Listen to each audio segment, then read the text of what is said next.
Ya, assalamualaikum warahmatullahi wabarakatuh. Tadi pagi, tadi pagi ini ada yang telepon. Ya, ini untuk mungkin untuk teman-teman semua yang punya masalah gitu. Jadi ini saya ingin ya untuk teman-teman semua yang melihat video ini, moga-moga dalam keadaan sehat, terus tidak kekurangan apapun, usahanya tetap lancar dan tetap diberikan hidayah iman Islam gitu. Ya, dan minta doanya untuk teman-teman yang lihat video ini.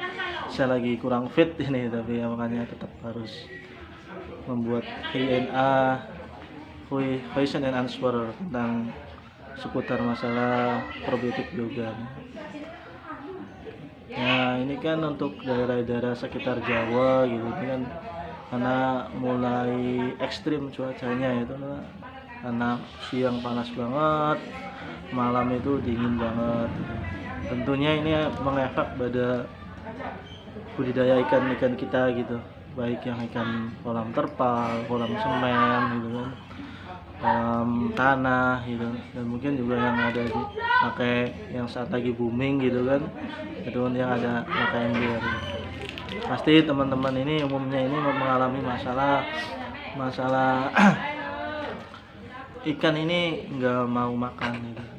Makanya hari ini saya ingin membahas tips untuk supaya ikan kita tetap mau makan gitu ya. Ya kan? Bagaimana tipsnya dalam mengatasi di saat di saat cuaca yang begitu ekstrim ini. Nah, ini tipsnya itu adalah untuk makan pagi gitu, untuk makan pagi. Untuk ini khusus untuk ikan gurame dan nila gitu ya. Itu usahakan dengan hijauan aja dulu, dengan pakan alami yang hijauan aja dulu kalau pagi hari. Untuk yang sore hari itu berikan pakan kalau sudah jam 5 ke atas gitu. Kurangin saja makannya dulu gitu. Pakannya kadar pakannya itu dikurangin. Cukup setengah dari porsi seperti biasanya aja. Lihat dulu ini si ikan ini gimana perkembangannya gitu. Nah, itu tipsnya gitu. Jangan lupa dicampur dengan probiotik juga gitu. Juga tadi pagi juga ada pertanyaannya, oh ikan saya nggak mau makan gitu kan, kenapa gitu. Terus juga ada perubahan pada probiotik yogan itu, biasanya hitam kok sekarang coklat ya.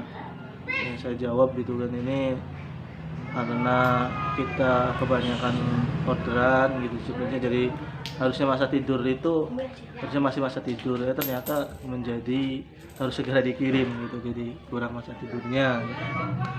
Terus yang kedua itu ya coba kayak tadi gitu kan, jadi pakan itu dikurangkan aja dulu, terus kalau pagi itu diberi hijauan coba.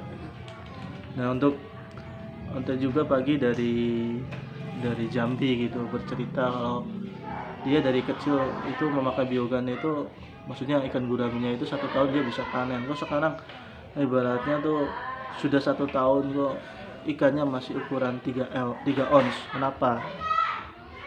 Nah, makanya kita juga itu harus mengetahui gitu ilmunya gitu. Ilmunya itu kan kita harus tahu di bibitnya itu ya. Selain bibitnya itu kan juga kita jenis ikannya.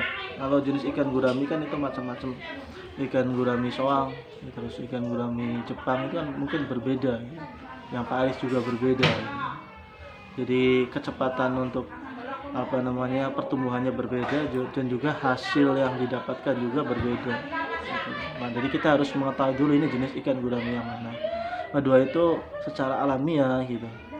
Secara alamiah setiap ikan dilahirkan itu mempunyai 4 peluang. Jadi 4 peluang itu ada: satu itu dia pertumbuhannya sangat cepat, kedua itu pertumbuhannya sedang, ketiga itu pertumbuhannya kurang gitu. Dan yang terakhir itu emang dia terlahir walaupun bibitnya bagus juga, biasanya itu adalah yaitu kuntet atau tetap kecil segitu.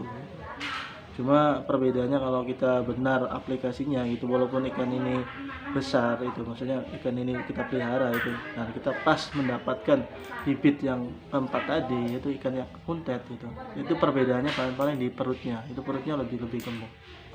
Jadi makanya teman-teman yang udah budaya ikan gurami 1 tahun sampai lebih itu ya emang harus mengetahui kemungkinan besar itu ya di apa namanya tuh di bibitnya.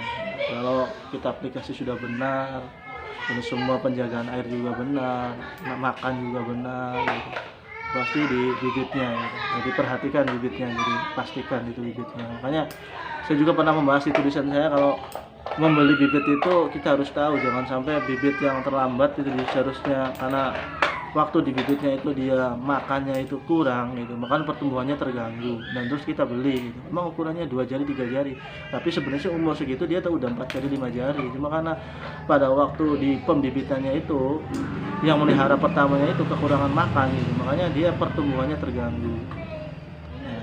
Jadi satu itu kita lihat itu kalau bisa itu beli itu bibit ikan itu yang sortiran 1 dan 2. Kedua juga kita harus tahu bibitnya tuh ini jenis ikan gurami apa gitu. Karena perbedaannya akan terlihat perkembangannya. Ketiga tadi gitu kita harus hati-hati gitu, harus teliti.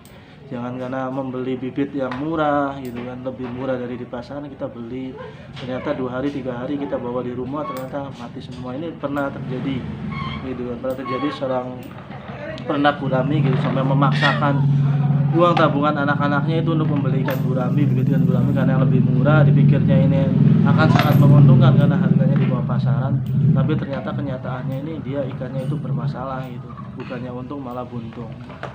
Ya sekian dulu untuk teman-teman peternak ikan gurami. Untuk kesempatan yang lainnya nanti akan saya jawab langsung dari pertanyaan-pertanyaan baik lewat Shopee, Bukalapak, Tokopedia atau WA, atau nanti yang lewat blog-blog saya nanti saya jawab lewat online seperti ini bisa biar lebih jelas ya.